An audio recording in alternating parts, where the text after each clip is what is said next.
Cześć, z tej strony Karolina, witajcie na moim kanale. Dzisiaj chciałam Wam pokazać kartkę taką bardzo uniwersalną, która mogłaby być tak w gruncie rzeczy podarowana na każdą okazję.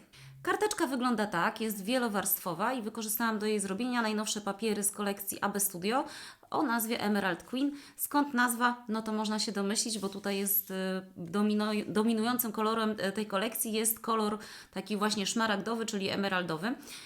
Pokażę Wam ją jeszcze tutaj z bliska. Zobaczcie, jest taka bardzo wysoka. Sporo tutaj się dzieje. Są kwiaty, ale są kwiaty, które właściwie są tylko z papieru i ten tutaj jeden kwiatek też jest z papieru, ten trójwymiarowy, tylko że po prostu uformowałam jakby papier, uformowałam kwiatek, który już był na papierze. To jest grafika z papieru, uformowana i uzupełniona po prostu. Pokażę Wam dokładnie, jak on wygląda już w tej części, w której po prostu robimy pracę.